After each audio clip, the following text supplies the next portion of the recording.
Bonjour Mickaël. Écoute, j'espère que tu vas bien. Je suis ravie de t'accueillir pour cette interview.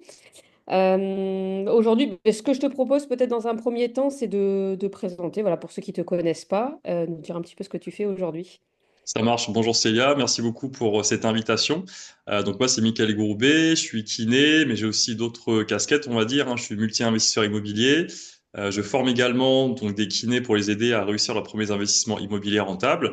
Et j'ai également écrit des livres et je suis aussi, voilà, on va dire un petit peu entrepreneur, donc à côté de mon activité de kiné.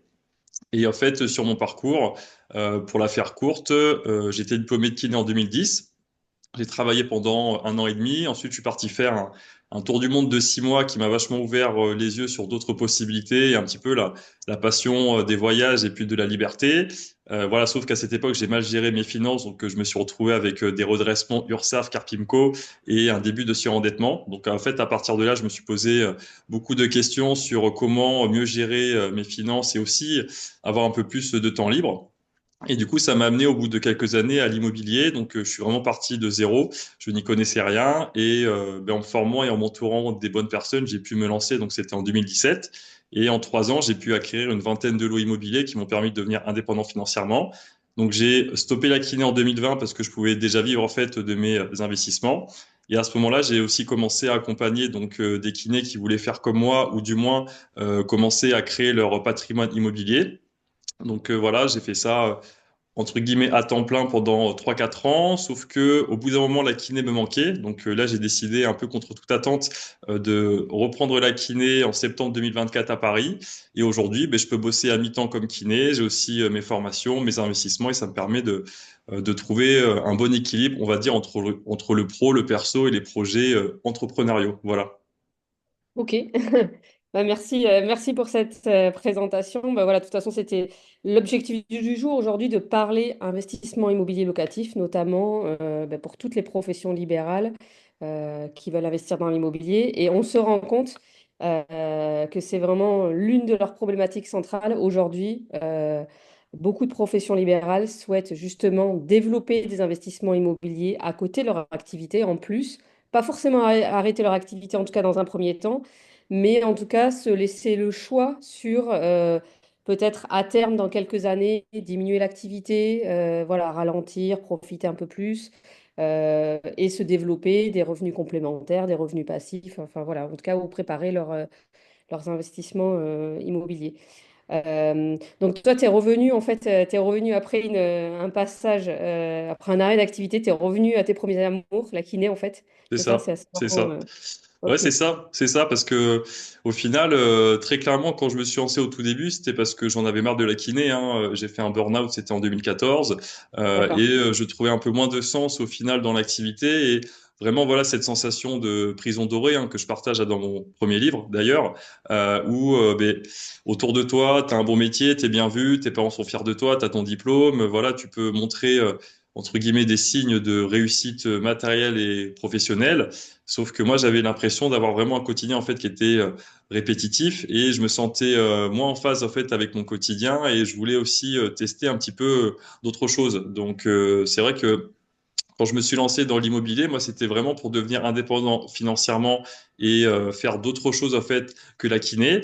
Mais finalement, quand j'ai stoppé la kiné, c'est là où j'ai compris que l'essence même du métier, qui était de soigner, d'aider, le contact aussi en fait avec les patients, me manquait.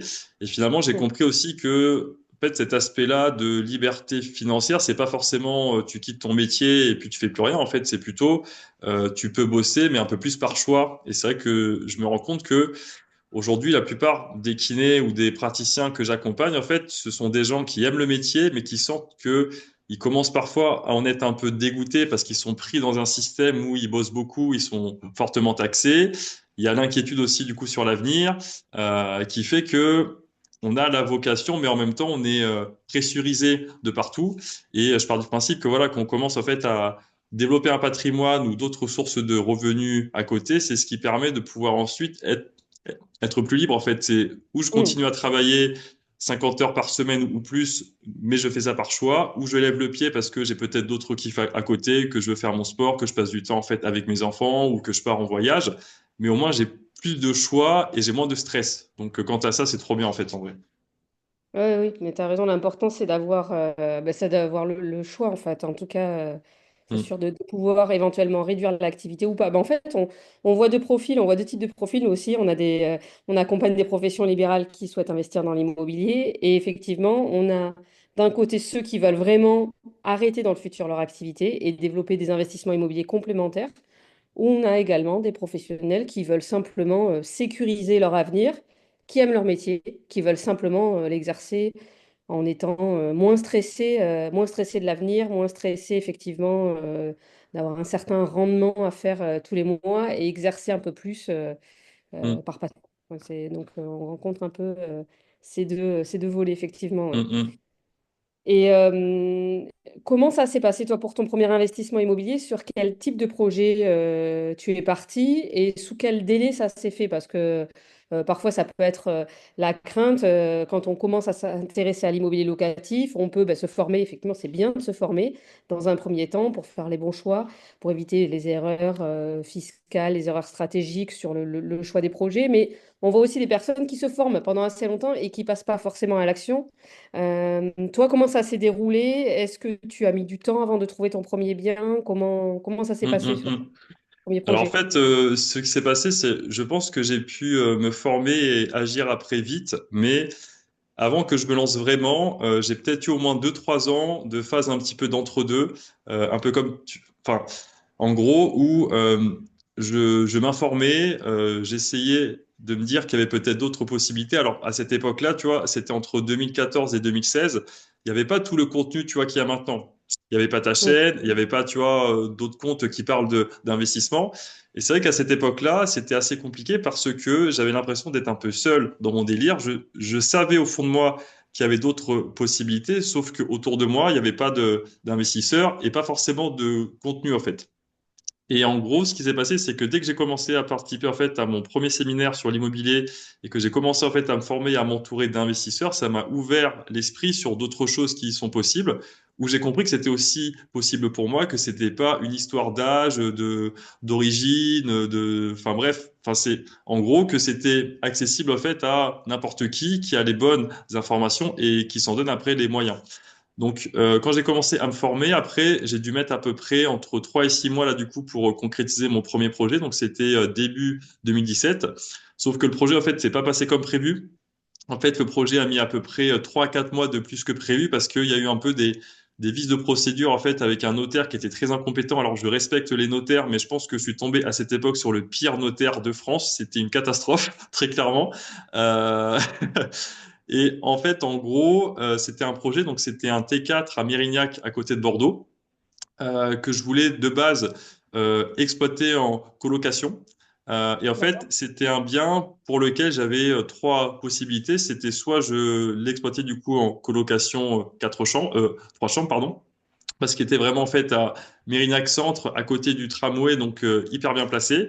Soit je louais du coup en Airbnb parce qu'il était à peine à 20 minutes de l'aéroport en bus, donc hyper bien placé. Ou alors je le louais du coup en location classique à l'année. Vu que c'était mon premier et que je me sentais pas forcément trop de lancer une coloc ou alors du Airbnb, par chance, en fait, j'ai été contacté par une association d'État qui s'occupe en fait de personnes dans le besoin et en transition. Et en fait, cette association, elle m'a contacté directement en fait pour me proposer de me louer le logement. Ce qui m'arrangeait, c'était que en fait, ils me payaient donc au trimestre. C'était un loyer vraiment assuré du coup par l'État. Et en plus de D'accord. ça, dans le bail, il y avait en fait une clause en fait où ils me remettaient le bien à neuf à la fin du bail. Donc, c'est-à-dire que les travaux d'entretien étaient à leur charge. Donc, en fait, là-dessus, ça m'a vachement sécurisé du coup pour mon premier bien. Même si j'ai perçu en fait une rentabilité qui était un petit peu plus faible que si je l'avais mis du coup en colocation, le simple fait en fait de me lancer avec ça et d'avoir en fait cette espèce de tranquillité d'esprit, Mm. c'est quelque chose en fait voilà qui m'a permis de me lancer et de mettre aussi en confiance. Je partage ça parce que parfois ce qui peut se passer c'est que on peut viser un petit peu trop grand du coup pour le premier. Si on commence en fait à suivre aussi des comptes d'investisseurs qui parlent de 10%, 12%, 15 avec peut-être des tactiques qui demandent quand même un petit peu plus d'implication. des fois, pour un investisseur débutant, ça peut paraître un petit peu trop grand. Donc, justement, on peut se former, on va s'informer, mais dès qu'il faut agir, vu qu'on se met trop de pression, en fait, parce que les critères de choix sont peut-être un petit peu trop élevés pour un premier, mais du coup, en fait, Mm. on fait pas et on attend le bon moment, qui n'arrive jamais, Mm. malheureusement. Donc c'est pour ça. Ok, ok, ok. Bon, tu as été quand même assez vite. À partir du moment où tu as vraiment choisi d'investir, tu as 3 6 mois. Oui, oui, Et oui, combien? c'est ça, c'est ça. Mais c'était parce que, tu vois, j'ai accumulé, je pense, beaucoup de frustration en 2, 3 ans. Et ça, c'est pareil. Je pense que j'ai quand même pas mal de regrets de pas m'être lancé avant. Et ça, je sais que c'est aussi des choses que je peux entendre beaucoup chez des tas de personnes qui ont peut-être plus de 30 ans, tu vois, qui ont 30, 35 ans ou un petit peu plus, qui ont peut-être laissé passer des occasions parce que c'était pas forcément le bon moment ou peut-être qu'ils avaient peur aussi, hein.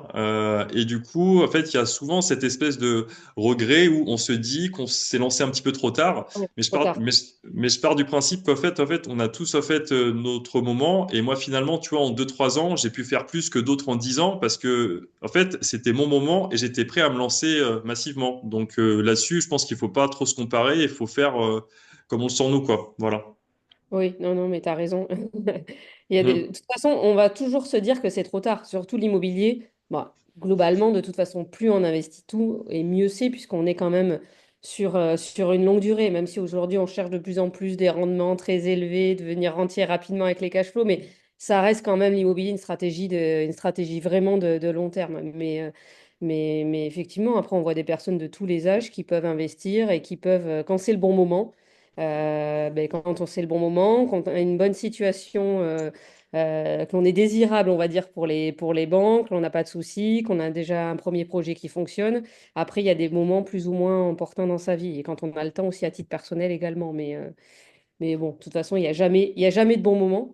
Et, Mm. de toute façon, il est jamais trop tard, bien heureusement. Ouais. Ok. Parce que bon, tu côtoies donc beaucoup de confrères qui étaient dans ta situation ou qui veulent en tout cas investir dans l'immobilier. Selon toi, aujourd'hui, quel est le frein pour les professions libérales que tu rencontres souvent pour l'investissement immobilier locatif? Parce que vu de l'extérieur, en fait, on se dit, sur les professions libérales, on est sur des professions mais qui gagnent quand même correctement leur vie, assez bien leur vie. On est dans des situations où on le voit, les banquiers prêtent sans difficulté, en fait, hein, bien souvent Tout à fait. aux professionnels de santé. Qu'est-ce qui, selon toi, peut freiner, en tout cas peut les freiner dans leur projet immobilier locatif? Alors en fait, on pourrait croire au début que c'est le manque de temps, parce que c'est vrai que voilà, quand on est profession de santé libérale, ben, très souvent on peut faire des semaines à 45, 50 heures. Mm, Puis c'est vrai que voilà, quand on est au contact des patients, qu'on soigne, en fait, ça nous prend quand même aussi de l'énergie. Donc si à côté de ça, il y a la famille, des enfants ou autres, ben, tout de suite mm, en fait, on se sent pris par le temps. Moi, je pense que c'est pas vraiment ça, parce que je vois dans les personnes que j'ai formées et que je forme encore. Il y a beaucoup de parents, hein, même de jeunes parents, donc qui sont pris entre le cabinet et la famille. Moi, je pense qu'en fait, il y a deux choses. La première, en fait, c'est un peu une force invisible, mais qui est très importante, c'est l'importance de l'entourage, en fait, parce que mm, il y en a beaucoup qui, malheureusement, ils sont pas forcément entourés d'investisseurs ou de personnes qui vont les stimuler à se lancer. mm, Et en plus de ça, parfois, même très souvent, il y a encore un peu ce tabou de l'argent quand tu es soignant et que voilà et que tu commences à parler un petit peu de business ou autre, c'est pas forcément bien vu. Donc si tu bosses dans un cabinet où tes collègues, en fait, ils sont pas trop dans cette mouvance-là, ben, tu peux pas trop forcément en parler ouvertement. Si autour de toi, t'as pas d'investisseurs et si les seules infos que tu as, ce sont peut-être tes parents, ta tante ou BFM qui dit que les banques ne prêtent plus, que c'est la crise et que l'immobilier, c'est dangereux, tu es dans un environnement, donc c'est une force invisible, hein, mais qui fait que ça va mm, mettre tes standards en mode c'est pas possible pour moi. Tu mm. vois, il y a ça. Et après, un truc que je vois beaucoup, que moi j'ai eu aussi énormément et qu'on retrouve chez beaucoup de professions, on va dire, intellectuelles qui ont fait des études, qui ont des diplômes, c'est la peur de se tromper, la peur de l'erreur. Mm. Il y a beaucoup d'investisseurs et d'entrepreneurs à succès qui étaient, entre guillemets, des cancres à l'école et qui, en fait, sont beaucoup plus avantagés pour investir et prendre des risques parce que ils n'ont pas cette crainte-là que nous, on a. Nous, la plupart, on est un peu des bons élèves, tu vois, donc on aime bien Mm. avoir les bonnes notes, on aime bien analyser, penser, repenser, optimiser, tu vois. Sauf que quand tu vas te lancer concrètement, tu as forcément une partie que tu maîtrises pas, tu vois. Ouais, Euh, bien sûr. et ça, si t'es pas prêt à assumer ça, en maîtrisant ton risque, en fait, avec les bonnes connaissances, avec le bon entourage, ben, c'est ce qui fait que, tu sais, ce que j'appelle moi, en fait, une belle Ferrari au point mort, t'accumules de la connaissance, tu une belle voiture Mm. avec un beau moteur, mais t'avances pas, tu vois. Donc voilà, donc c'est l'entourage et la peur de se tromper. Et ça, voilà, si tu n'en prends pas conscience et si tu le dépasses pas, tu peux te former pendant des années, sauf que dans 10 ans, ton patrimoine, il sera au même point, Mm. malheureusement. Oui, non, mais je partage vraiment ton avis. Je trouve que c'est très intéressant parce que c'est tout à fait ça. Nous, on voit vraiment des personnes qui sont surformées, suraccompagnées, qui ont eu des projets, mais en fait, il y avait toujours quelque chose qui n'allait pas, où on cherche le projet parfait, le moment parfait, mais qui n'existe pas en Mm, réalité.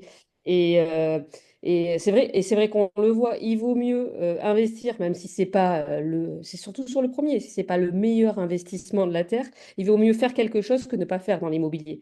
Parce que de toute façon, on va gagner de l'argent sur long terme. Donc, mm. cette peur, cette peur de se tromper, je pense que c'est un énorme frein. Et d'être trop perfectionniste dans l'entrepreneuriat de manière générale. Pour qu'il se passe des choses, il faut faire des choses. Et, Exactement, c'est ça, et hein. voilà, Et on la reste que peur dans le côté de l'échec, en cérébral. fait, c'est Ouais. ça. Mm, Ok. Et l'entourage, tu as raison aussi, effectivement, parce que quand on côtoie, quand on échange avec des amis, enfin voilà, quand on a ces premières relations qui sont tournées vers l'investissement immobilier, en fait, on se rend compte que bah, tout le monde peut y arriver, que c'est quelque chose d'assez simple en définitive. Et si on reste qu'avec des personnes qui ont peur et qui nous projettent leur propre peur sur nos projets, en fait, ben, c'est bloquant. mm, mm. Donc, c'est pour ça que s'entourer, aller à des séminaires, aller à des événements sur l'investissement immobilier, c'est vraiment quelque chose de très, très positif et ça permet de se conditionner ben, pour pouvoir passer à l'action parce que ceux qui font des belles choses, c'est ceux qui passent à l'action. Exactement. Non, mais c'est vrai, hein, je sais que moi, pour moi, tu vois, ça a vraiment été un vrai déclic. C'est quand j'ai commencé, voilà, à me former, mais à participer du coup à des événements, à Mm. échanger avec d'autres personnes. J'avais cette impression un petit peu, tu sais, comme Harry Potter à Poudlard, tu vois, au tout début, là, tu sais, t'as cette espèce de train qui t'amène, tu sais, dans un monde un peu quantique, tu sais, qui est pas le même, en Ouais. fait. Mais en fait, c'est comme si tu comprends qu'il y a différents mondes, en fait, qui se côtoient et ça te sort, toi, un petit peu de ton monde où tu maîtrises tout, où, tu vois, tu sais, t'as tes patientes ou autres, et tu vois qu'il y a d'autres possibilités en fait, mais que c'est Mm. pas des gens qui sont entre guillemets 100 fois plus avancés que toi, ce sont juste des gens qui sont comme toi mais qui ont compris et qui font en fait, comme tu as dit en fait, qui agissent. Le simple fait de d'agir en fait, ça écrème en fait une bonne partie des personnes et c'est ce qui fait que tu obtiens. Alors oui, tu peux avoir des échecs, mais c'est ça qui fait que tu apprends après Mm. quoi. Un peu comme un enfant qui marche en fait, hein. Au début tu tombes et tu Mm. marches après. Mais c'est vrai qu'il faut faire, en fait. Il faut agir. Et ça peut être, je pense, un vrai blocage pour des tas de personnes, d'où l'intérêt, voilà, d'être accompagné ou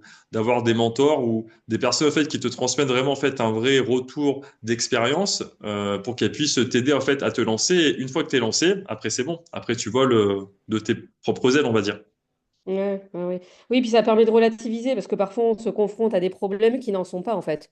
On Tout a à fait. l'impression que c'est très exceptionnel et puis bon, quand on investit dans l'immobilier, on a toujours des surprises, on a Tout à fait. toujours des problèmes. Et ben, il faut passer par là pour Mm, justement, c'est un apprentissage pour la suite et pour continuer à développer ses investissements et aller encore plus haut en fait. mm. Oui, tu as raison, il y a vraiment ce déclic. Et c'est vrai que le fait de s'entourer de personnes qui font, ça aide vraiment à aller au-delà parce qu'on se rend compte souvent, c'est la réflexion après qu'on se fait quand on côtoie des gens qui font, qui ont fait quand même des choses assez exceptionnelles, mais on se dit, au final, il n'y a rien de particulier, c'est simplement qu'ils font en fait. Qu'ils On est testent, d'accord. ils font des Exactement. erreurs, ils font plus des Mm, erreurs que mm, les autres puisqu'ils testent plus, et puis voilà, on mm, va mm, mm, encore plus loin. mm. Ok, très bien. Je partage tout à fait tes retours sur les blocages. Top. C'est On est en vraiment phase assez alors. C'est parfait. Donc pour quelqu'un qui souhaite commencer, par exemple, qui est en profession libérale et qui s'intéresse à ce sujet et qui se dit, voilà, qui voudrait passer à l'étape supérieure, faire son premier investissement locatif, quels seraient les conseils que tu pourrais lui donner et sur quelles orientations tu pourrais, voilà, Mhm. sur quel type de projet tu pourrais l'orienter pour un premier projet Ouais, d'investissement immobilier locatif? ok. Alors, les conseils déjà, alors c'est pas forcément les mêmes conseils que j'aurais donné il y a peut-être encore 3-4 ans. Aujourd'hui, il y a beaucoup d'informations, même trop d'informations. Donc en fait, le premier conseil, ça serait pas de se renseigner, ça serait de sélectionner avec précaution les informations. Parce qu'en fait, aujourd'hui, ce qui peut se passer, c'est que moi, je peux voir, tu as des gens en fait qui vont suivre des dizaines de comptes de Cochimo. Donc du coup, le lundi, ils s'intéressent aux immeubles, le mardi, ils veulent faire de la sous-loc, le mercredi, c'est de la... Et en fait, au final, ils sont victimes du syndrome de l'objet brillant. Et en fait, ils Mm. savent pas quoi faire. Donc en fait, sélectionner l'information et surtout, voilà, aller vers des gens qui ont vraiment fait. Pas des gens qui disent, enfin, des gens en fait qui ont trouvé, qui ont en fait une expertise et qui ont vraiment fait. Donc Mm. ça. Euh, Après, ça va être, avant de penser à qu'est-ce que je vais faire comme projet, c'est déjà se poser des vraies questions un peu existentielles, voire même métaphysiques. Pourquoi je fais ça? Pour qui je fais ça? Quelles sont mes vraies ambitions financières? Est-ce que c'est plus pour lever le pied parce que là je sens que je bosse beaucoup et ça me gave? Ou est-ce que j'ai envie de continuer à bosser beaucoup et je veux juste capitaliser un patrimoine avec le temps? Est-ce que c'est que pour moi? Est-ce que c'est pour transmettre? Voilà. Donc en fait des vraies questions sur les projets de vie parce que l'immobilier doit vraiment, je pense, s'intégrer dans les projets de vie et aussi ne pas entrer en conflit avec notre harmonie et notre équilibre personnel. Donc c'est quelle est l'implication, quel est le temps d'implication concrètement que je suis prêt à mettre dans les projets. Parce qu'en fait, si on prend, mettons en fait un kiné célibataire, 25 ans, qui a du temps et qui veut être peut-être libre en 5 ans, il n'aura pas forcément la même stratégie que peut-être voilà un couple de kinés ou infirmières ou autre qui a peut-être 40 ans, trois enfants et qui veulent juste peut-être payer les études des enfants dans 15 ans, dans 20 ans et assurer du coup l'avenir. Là, c'est pas pareil. Donc il y a ça. Et aussi après voilà en fonction des secteurs en fait où on investit, les stratégies ne sont pas forcément les mêmes si on vit à Bordeaux ou si on est peut-être dans des villes un petit peu plus petites avec un prix au mètre carré qui est moins cher. Donc voilà, donc en fait, en fonction de ça, après les tactiques un peu plus précises et concrètes qu'on peut mettre en place, mais ça peut être ou tout simplement vraiment un appartement simple, un petit studio, un T1 pour se lancer et se faire la main. Après, ça peut être aussi un petit immeuble de 3 lots, 4 lots, 6 lots, voilà, pour se lancer avec peut-être un petit peu plus de cash flow. Moi, par exemple, là, les personnes que je forme, j'ai autant des personnes qui vont commencer avec des petits studios, des petits T1 parce qu'ils veulent pas forcément faire un trop gros projet pour se Mm. lancer. Ils font une bonne première affaire pour se lancer, pour se mettre en confiance et après, ils peuvent aller un petit peu plus loin. Ou alors, j'ai aussi des profils qui ont commencé d'entrer avec un immeuble, 4 lots, 5 lots, 6 lots, colocation aussi, voilà, mais c'est vraiment en fonction de toutes ces questions-là qu'on se pose en fait en amont et du marché dans lequel on est, qu'on pourra ensuite se lancer sur le bon projet. Et comme tu as dit en fait avant, il faut pas non plus se mettre trop la pression avec le premier projet. Le premier, faut pas se louper parce que c'est vraiment ce projet-là qui Mm. va nous mettre dans une bonne dynamique, mais ça sera jamais notre meilleur projet. Moi, mon premier deal, en fait, n'est pas le meilleur. Ça a été un bon deal, mais c'est ce deal-là qui m'a ensuite mis en confiance pour en faire d'autres après. Voilà. Mm. Ok, très bien. Donc en fait, c'est plutôt euh, adapter sa stratégie à sa personne déjà, à sa situation Exactement, personnelle, sa exactement. situation familiale, le temps dont on dispose. Et effectivement, c'est sûr, si on va sur des projets de location courte durée, colocation, ça va pas demander le même temps et le même investissement que de faire du patrimonial sur de la longue durée. Voilà, c'est Mhm. sûr. Voilà. Ok. Et concernant la zone géographique, est-ce que tu conseilles plutôt d'investir à proximité de son domicile? Quelle distance vis-à-vis de son domicile? Quels sont tes conseils vis-à-vis de ça? Ouais. Alors moi, mes conseils là-dessus, c'est pareil, ça dépend des tempéraments des gens. Il y a des profils qui sont, entre guillemets, un peu plus contrôlants, qui aiment bien que ça soit proche, du coup, pour un peu tout contrôler. Moi, c'est un peu Mm. mon cas, du coup, donc vraiment aucun jugement. Après, il y a d'autres profils, en fait, qui sont moins contrôlants et qui peuvent, du coup, faire confiance. En tout cas, ce que je conseille, c'est que si on investit loin de chez soi, c'est-à-dire à plus de 2 heures, 3 heures, 4 heures, c'est important d'avoir des personnes de confiance sur place et surtout qu'on connaisse le marché. Donc, soit une ville où on a vécu, soit une ville où on a peut-être fait des études, où on a peut-être des proches ou de la famille, mais moi, je ne conseille surtout pas d'investir à distance dans des villes où on ne maîtrise pas le marché, parce que ça, c'est le meilleur moyen de se faire avoir. Donc, vraiment maîtriser le marché.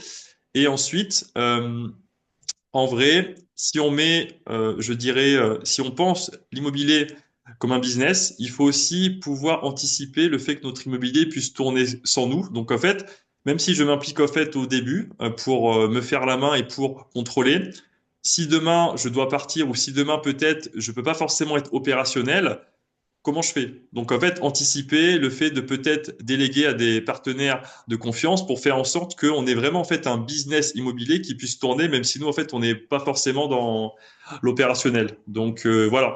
Euh, Moi, quand j'ai commencé, j'ai vraiment voulu faire proche de chez moi pour me faire la main et aussi contrôler, hein.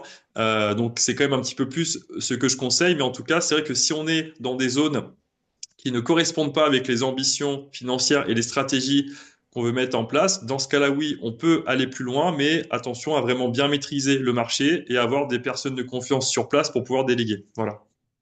Ok, ok, ok, très clair.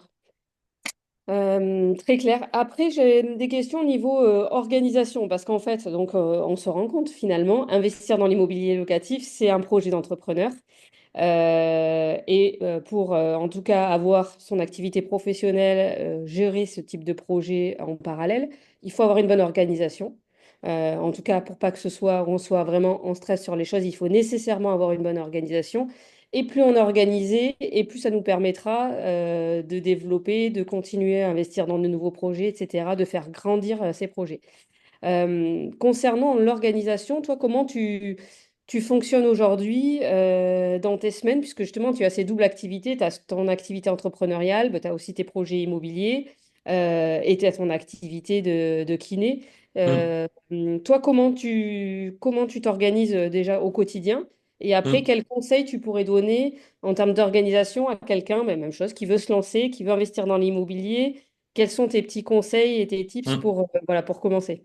Yes. Alors en fait, quand je me suis lancé au tout début, donc en 2017, je dirais qu'il m'a fallu mieux organiser mes journées et mes semaines et surtout apprendre à dire non. Alors ça, c'est un premier truc en fait qui peut paraître peut-être un peu dur et entre guillemets brutal, mais c'est de se dire qu'en fait, on n'a que 24 heures par jour et en fait, à un moment donné, si vraiment on analyse nos semaines et nos journées, on peut voir que très souvent, on peut être happé par des choses en termes de temps qui malheureusement en fait peuvent nous éloigner de nos ambitions en termes de financiers en fait et de patrimoine.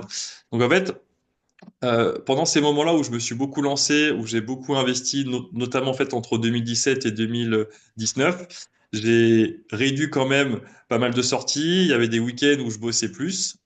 Et après, ce que je faisais du coup, c'était que pendant mes semaines, je m'étais organisé pour me libérer au moins une à deux demi-journées par semaine pour pouvoir vraiment me consacrer en fait à mes projets. Ce qui est D'accord. pas facile en fait, c'est que si dans 2 semaines, en fait, on n'a pas vraiment des créneaux qui sont dédiés à ça. En fait, on va le faire en dilettante, c'est-à-dire peut-être entre deux patients, si un patient nous plante, ou peut-être entre midi et deux quand on mange, mais sauf qu'en fait, on va pas vraiment être efficient parce qu'on n'a pas forcément assez de temps du coup à y consacrer. Donc en fait, ce que je conseille, c'est vraiment de s'imposer, un peu comme quand on va au sport ou qu'on prend une pause ou qu'on Ouais, mange. une routine. Voilà, c'est ça. 1 à 2 heures, 3 heures où je sais que là, je vais chercher des biens, là, je peux faire des visites aussi. Et en fait, être assez flexible dans son emploi du temps pour pouvoir également visiter des biens s'il y a une bonne affaire qui tombe. Voilà. Donc, voilà, c'est de se dire que la chance qu'on a en libéral, c'est qu'on peut quand même choisir nos heures. Donc, même si des fois, on voit peut-être moins de patients, peut-être que si on dit non à des patients, on va peut-être gagner un tout petit peu moins en termes de chiffre d'affaires. Mais si ça peut nous permettre d'avoir plus de temps pour trouver après une très bonne affaire à 100 000 euros, 200 000 ou autre, au final, on est gagnant en fait. Donc voilà, déjà, dire non, planifier, segmentariser, c'est ça, son temps. Euh, Il y a ça. Et après, je pense que voilà, quand on a les bonnes connaissances et le bon entourage, c'est ce qui nous permet aussi de faire les meilleurs choix beaucoup plus vite. Moi, ça, je l'ai vu en fait, c'est que si t'as pas les bonnes infos, si dans ta tête ta stratégie n'est pas claire, en fait, tu vas être comme ça aussi un peu en dilettante. tu fais les choses, mais en fait, t'es pas dans l'efficacité, donc tu perds du temps. Et le fait que tu perds du temps, du coup, ben, ça t'encourage moins à continuer.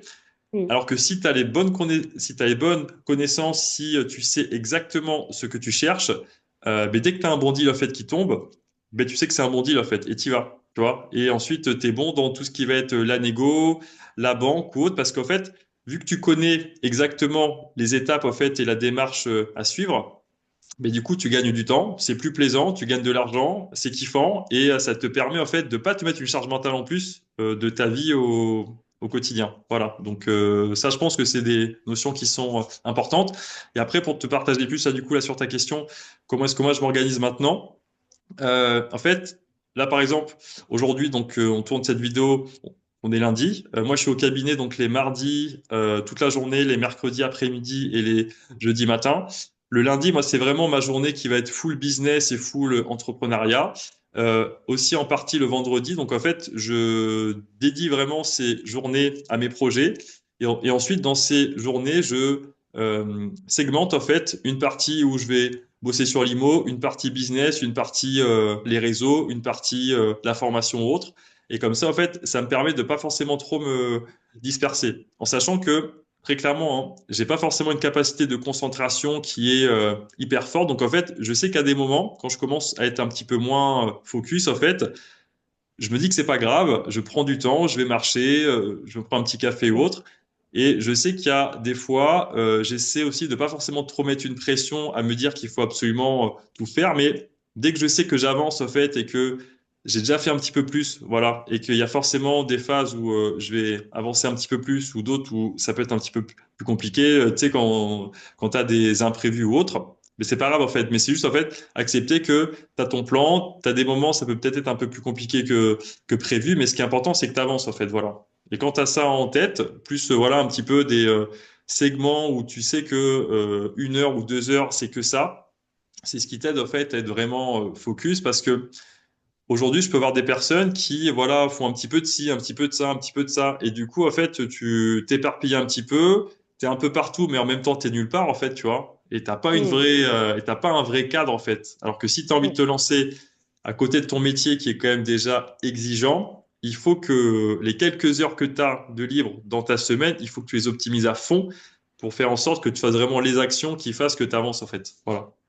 Mm. Ok, ok. Bon, se bloquer des créneaux horaires, en fait, je pense que c'est le mieux et d'avoir vraiment une routine C'est ça. chaque semaine, du temps alloué à ses C'est ça. projets, par exemple, des projets immobiliers, et ça Et permet de... apprendre à dire non. C'est pas facile, en plus, quand tu es dans le soin et que tu as un peu cette envie de d'aider le Mm. monde entier. Mais moi, j'ai appris à le faire, en fait, enfin, à mettre un cadre, à être un peu plus égoïste, en fait. Voilà. Je sais que c'est un terme qui est pas bien vu, mais apprendre un peu plus à penser à soi pour se mettre bien nous, pour avoir du temps pour accomplir, Mm. du coup, nos projets. Et c'est ça qui nous permet ensuite d'être encore mieux avec les autres, Mm. très paradoxalement. Donc, voilà. Se Ouais, ouais. prioriser. Mm. Prioriser ses tâches, en tout cas, et oui, oui, il y a des choses qui sont moins prioritaires, quoi. Enfin, après, j'aime bien, moi, sur justement l'organisation, la matrice d'Eisenhower. Mm. Ce qui est urgent, important, ou ce qui est, par exemple, important mais non urgent, souvent on le laisse de côté, mais c'est pourtant des choses essentielles. Tout à fait. Euh, voilà, pour savoir ce qu'on doit faire, ce qu'on doit éliminer, ce qu'on doit remettre à plus tard, je trouve que c'est intéressant Oui. comme approche. Ok. Mais c'est important ces questions d'organisation, parce qu'on n'y pense pas forcément au départ, mais ça passe vraiment par là si on souhaite vraiment mettre en Oui. place des Oui. projets de Oui. ce Oui. type dans le temps, parce qu'en plus, c'est aussi un peu les montagnes russes. Quand on visite, on peut faire des visites intéressantes, après plus rien pendant quelques semaines.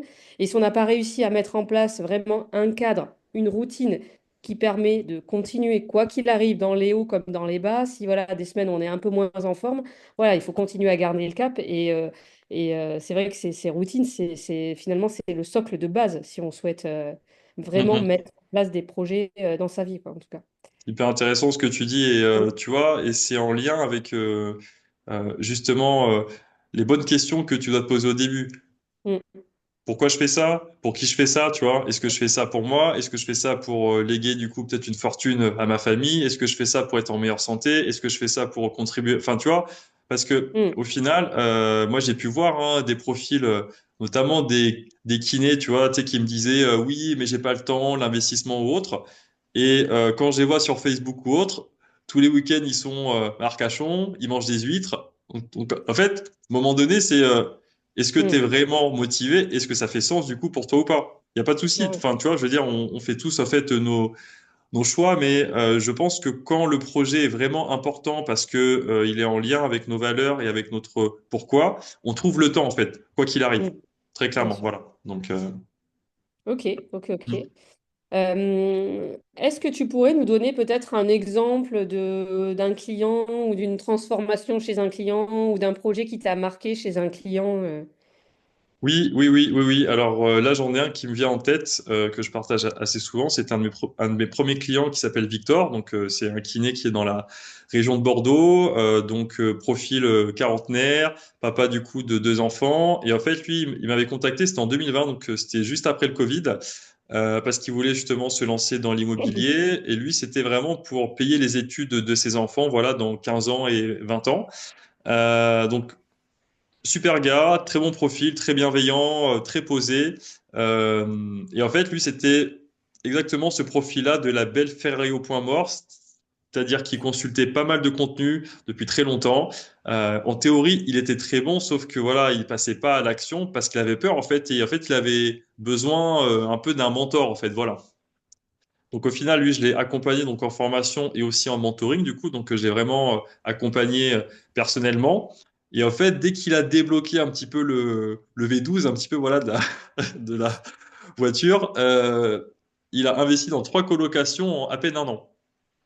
Et en D'accord, fait, ok. c'était un truc de fou parce que c'est vraiment passé de Victor, un peu, voilà, l'investisseur avec du potentiel qui voulait, mais qui a pas fait, au Victor, en Ouais. fait, qui a eu trois colocations en un an. Et en fait, Mm. waouh, parce que enfin voilà, c'est juste pour voir parfois un simple déclic.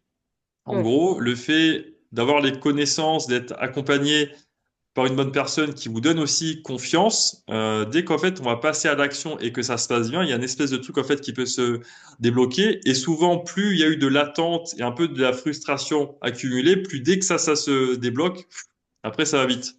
Donc il y a eu Mm. lui. J'ai eu aussi une autre kiné qui s'appelle Claire. Alors elle, ça a été un parcours un peu différent. En fait, elle, ça a été une de mes seules élèves à avoir changé de vie. En fait, donc elle était toujours intéressée par l'immobilier, sauf que avant qu'elle vienne se former chez moi, elle était avec un entourage, une famille et aussi un ancien compagnon qui lui la freinait en fait. Voilà. Et au final, c'était un peu compliqué parce qu'elle se sentait vraiment incomprise. Donc, elle a fait la formation. Donc, elle, c'était pareil, c'était fin 2020. Elle a acheté deux studios du côté d'Annecy en 2021. Et en fait, elle était tellement passionnée par l'immobilier qu'elle est devenue après agent IMO. Donc là, elle est maintenant agent IMO mandataire à temps plein.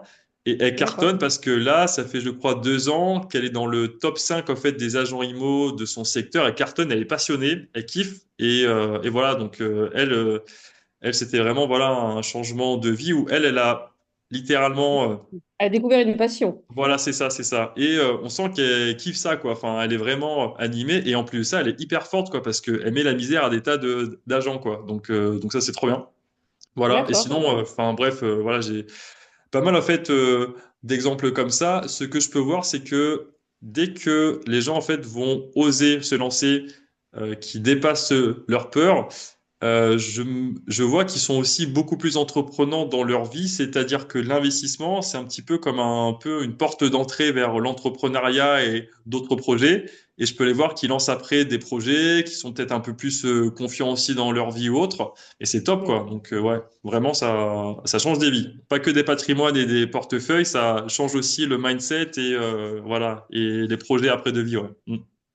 Ok, super, super, merci pour ces retours. Et donc, si quelqu'un voilà, est intéressé, veut investir dans l'immobilier, comment donc tu proposes donc des accompagnements spécifiques, des coachings individuels ou en groupe? Comment ça fonctionne en fait? Comment fonctionnent tes accompagnements? Oui, c'est ça. En fait, là, j'ai lancé, donc, il y a quelques années, ce que j'ai appelé un incubateur. En fait, ça mixe.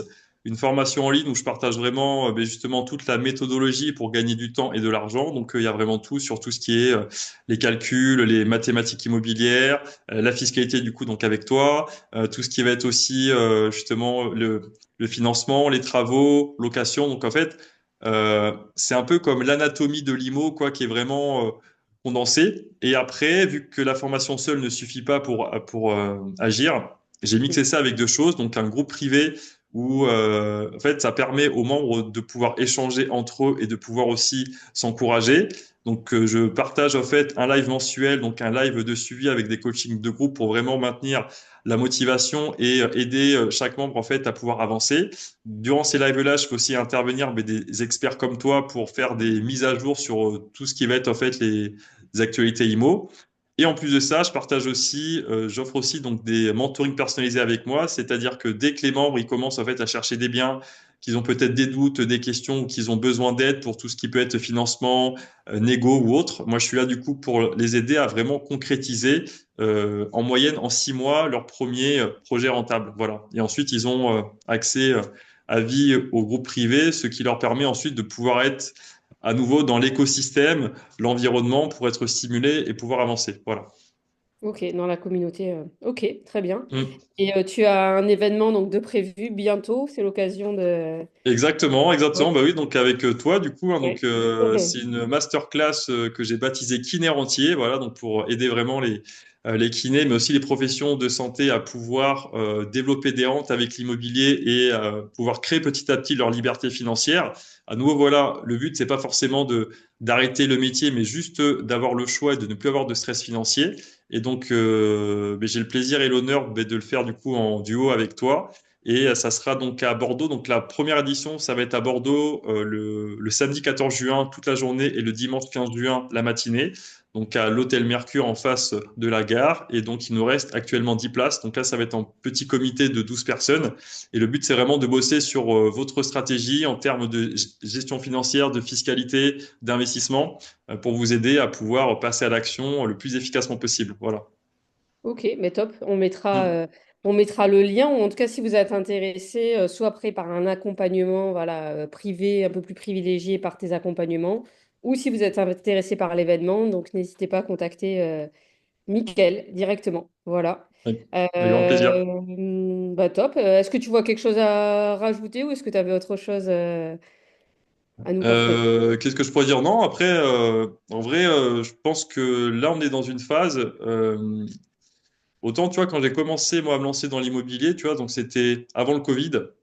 Je pense qu'il y a eu Mm. quand même vraiment un vrai shift d'un point de vue société, d'un point de vue aussi quand même de la crise économique.